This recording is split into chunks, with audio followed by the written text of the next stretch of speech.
மூன்றாண்டு கால போரில் இதுவரை இல்லாத அளவுக்கு ரஷ்யாவுக்குள் புகுந்து யுக்ரைன் நடத்தியுள்ள ட்ரோன் தாக்குதலே தற்போது பேச்சு பொருளாகியுள்ளது.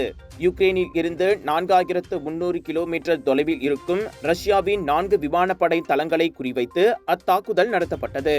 அதில் ரஷ்ய விமானப்படைக்கு சொந்தமான 40 போர் விமானங்கள் தகர்த்தப்பட்டதாக கூறப்படுகிறது.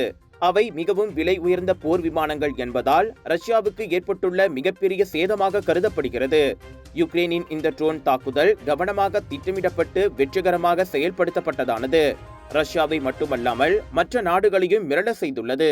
இங்குதான் யுக்ரைன் தாக்குதலின் துணிச்சல் வெளிப்பட்டது.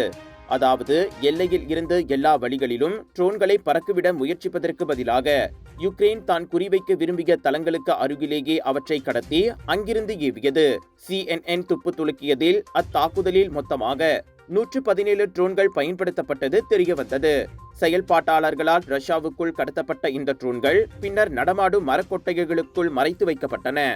இந்த மரக்கேபின்கள் பின்னர் லாரிகளில் வைக்கப்பட்டு விமானப்படை தளங்களுக்கு அருகிலுள்ள இடங்களுக்கு கொண்டு செல்லப்பட்டன. இத்தனை நடந்தும் ரஷ்யா அதனை எப்படி கோட்டை விட்டது என்பதே ஆச்சரியமாக உள்ளது. யுக்ரைனின் யுக்தியை அது எதிர்பார்க்கவில்லையா அல்லது பெரிதாக எடுத்துக்கொள்ளவில்லையா என்பதும் கேள்வியாக உள்ளது. கிட்டத்தட்ட 1.5 ஆண்டுகளாக திட்டமிட்டுள்ள நடத்தப்பட்ட அத்தாக்குதல் அற்புதமான அடைவு நிலை என யுக்ரைன் அதிபர் விளாடிமிர் ஜெலன்ஸ்கி கூறியுள்ளார். ரஷ்யா என்ற மாபெரும் எதிரியின் இடத்திற்குள்ளே ஊடுருவி அதன் போர் விமானங்களை யுக்ரைன் தகர்த்திருப்பது அதன் ராணுவ யுக்தியை நிரூபித்துள்ளது. இதுநாள் வரை யுக்ரைனை ரஷ்யா குறைத்து மதிப்பிட்டிருக்கலாம். ஆனால் வரும் காலங்களில் அது முடியாது என்பதற்கு இதுவே சான்று. உங்கள் சிறந்த ஆரோக்கியத்திற்கு அளவான எண்ணெயுடன் சிறந்த முறையில் தயாரிக்கப்பட்ட சைவம் அசைவத்திற்கும் பொருந்தும் சூப்பர் ஊறுகாய், பச்சை கொடி சிவப்பு மீன் சின்னம் கொண்ட ஸ்ரீ மீனாட்சி ஊறுகாய்.